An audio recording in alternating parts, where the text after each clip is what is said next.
Hey, what's going on, everyone? Vega here for SerpentX Tech, and in this video, we're taking a look again at the ColEngine P2, formerly known as the Superscaler, and whether or not we can overclock these devices. There's some pitfalls and caveats, pros and cons. I'm going to go over that in today's video, but before we do talk about overclocking these FPGAs, these unique devices, I want to just give a quick shout out to JingleMining.com. Thanks to JingleMining.com, because we were able to get our hands on this device and provide any data or information. A lot of content I've been producing to come on the channel to answer various questions, and some of the same steps that are applicable to this ColEngine P2 is also applicable to the Superscaler K series, right? So a huge shout out to them. I'll have links down in the description, and by supporting our sponsors, you support the channel, and I greatly appreciate you. But Jingle Mining and ColEngine do not want us to overclock these type of devices, right? These FPGAs, first off, they're very unique. It requires finesse. It requires patience to work with FPGAs. For example, the Xilinx C1100 that I have, I might run at an average of around 0.62 volts or 620 millivolts, depending on the algorithm. Some algorithms might take it up to 750 millivolts.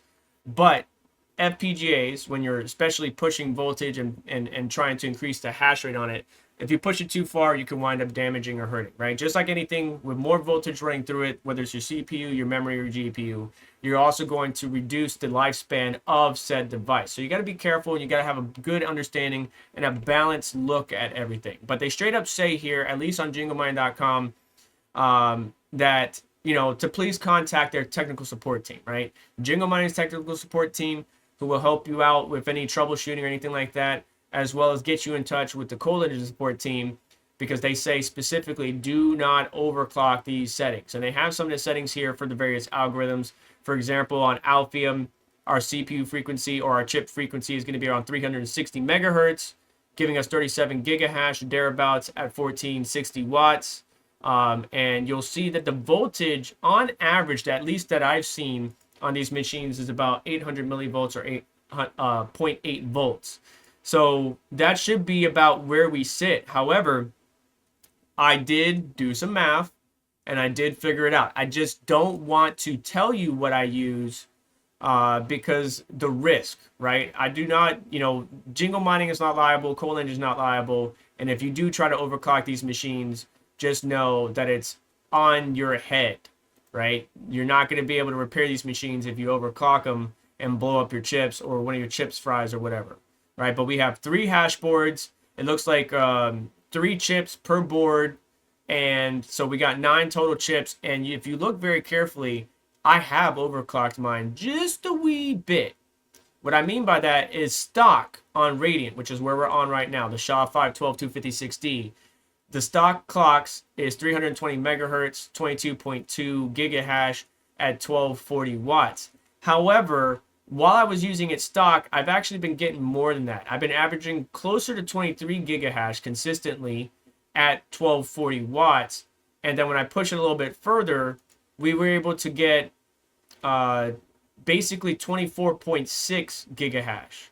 Right now, I'm down right now at this very moment to like 24.2 gigahash. But you can see I also bumped up my core clock to 340. And the reason I was able to do that is I needed to stabilize the voltage, because what's most important is your hash rate error rate.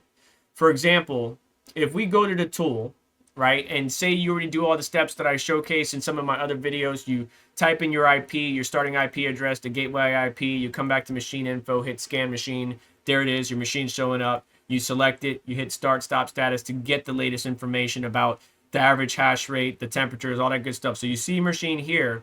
Now when you go to update and set, not only can you update the algorithm at the top that we talked about in a different video, but towards the bottom here, we can change the adaptive frequency.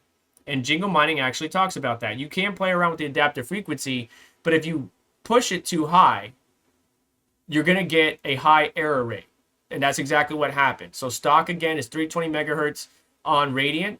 And when I pushed it up to 340 and I hit set, because I was still at the 800 millivolts or 0.8 volts, my error rate went from 0.25 all the way up to 2.5%, right? So and that's going to cause your system or your machine to constantly restart because the error rate just gets that much more higher than it's supposed to be. However, with some fine tuning, you could see here that I have a hash error rate of 0.8%, 0.08%, excuse me. And out of 2,600 plus shares, accepted shares, I only have 164 that were probably either bad or stale or whatever. And even though it says pool unreachable, I'm still hashing away at the pool, but at 0.86 volts or 860 millivolts. So our hash error rate's good. The biggest thing for me now is, are our temperatures good? So when I double click on the machine here and I look at the menu, which again, you use Google Translate to help you translate some of these buttons. I just use the K10 tool to help me navigate and then do everything in the P2 tool, as I mentioned before. You can see every chip on here, all 9 of them is at 340 megahertz. You can see some temperatures here, but these aren't the actual chip temperatures. The chip temperatures on the right, where we got some chips that are pretty hot, 56.2, 55.5, 54.4. So that's something to note, especially if you're running stock, because you want to see what the chips are, these numbers on the right, actually running at. These are, I think, air ambient temperatures throughout the case, so I wouldn't count that. And then here's your voltages, where we have some chips running at 0.858 or 0.86 or 0.863. So that's very important to know, because in the update and set section, there's 4 main categories. If you're going to bump up the clocks and you don't adjust the voltage, it's not going to work. My best recommendation is don't even bother with this and just leave it stock, switch the algorithm to whatever coin you want to mine and let it go. Because as you push more voltage, as you push these machines, you're just going to reduce the life expectancy and you could wind up bricking these devices. And again, ColEngine, Jingle Mining, and myself are not liable. I can't make that any clearer. So anyways, the 4 parameters are voltage, right? So 0.8 is what the stock voltage is. The chip temp unit, we just saw chip 56, 55. So chip temp limit, I say 60 is a good number, right? I'm in North Florida. It might be cooler where you are, so you might be able to push that a little bit lower. And then power temp limit. Now, I'm not able to see that anywhere around here, but I'm just going to safely assume 65, right? And this is what I did. This is what's running right now. However, current protection threshold, I can't tell you that, but I can tell you this. It's OCP, or overcurrent protection. And with a little bit of math, understanding your power supply and understanding the machine, because we don't know, we haven't done a proper teardown of these machines yet. We don't know what kind of chips they're running or anything like that. Maybe Jingle Mining will allow me to do one in the future, but we just have to wait and see. But I haven't seen a proper teardown of a Superscaler K10 or a ColEngine P2 yet. So we don't know the chips, we don't know the power delivery, we don't know a lot of things. But that bottom section of current protection threshold is OCP, and it's represented in amps. That's all I'm going to say. What that calculates to is something I don't want to share, because again, I do not want you guys bricking your devices that you spent $4,000 plus on, if you did buy at around the time of filming of this video. So either way, if you try to leave it blank and you just try to adjust the voltage and you hit set, this error message is going to say you can't leave blank. You have to put all 4 parameters or all 4 tables in here and then hit set. And what will happen is, if you did the math correctly, when you go to machine info, it will switch from mining.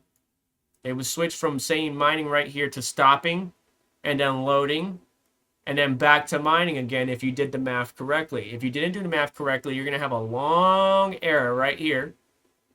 That's going to say chip 1 overcurrent, chip 2 overcurrent, chip 3 overcurrent, fan error, whatever. It's going to be a long error that you're going to have to Google Translate because you didn't do the math correctly and something isn't adding up, and you might have to restart the device. And to restart the device, on the main section, you just go to remote control and restart Raspberry Pi, right? Don't play around with anything else that you don't need to. Sometimes you can do stop run, and that will stop it from being stuck. But oftentimes when it gets stuck, it's already too late. You just got to restart and stuff like that. Be careful with just unplugging and plugging back in. These power supplies, at least the ones that came with mine, have a switch on it. So that's an easy on-off switch. But, you know, especially when you're loading the program or trying to program something like an algorithm and you just flipping the power, you could wind up messing up these devices. So don't do that. But if you do get an error because the math wasn't right, try remote control, restart Raspberry Pi, and go from there. But my recommendation is leave it stock. Don't mess with it. Just change the algorithm to whichever one you want to use. And if you need help, Jingle Mining's technical team is right here. I will leave this in the description for their email, servicecenter-ludwig@jinglemining.com, as well as their app and Telegram number, including ColEngine. But Jingle Mining, if you bought from them, allow their support team to help you out. And then if there's any troubleshooting or anything like that, they'll help you out. If there's anything that the ColEngine team needs to help you out with, they will as well. But support@colengine.com is another email. So I will leave all of this down in the description. Just be aware that overclocking a device is a risk, any device. But with FPGAs, it requires balance, finesse, and understanding for the device that you're utilizing. Otherwise, you could just be killing a $4,000 machine. So just be careful. A huge thanks to jinglemining.com. I'm sorry if you are upset because I'm advising people of where and how they can overclock. It's plainly visible on their UI, so I'm not going to say like I'm the cause of it. There is a way to overclock these things. They just won't. They do not recommend doing so.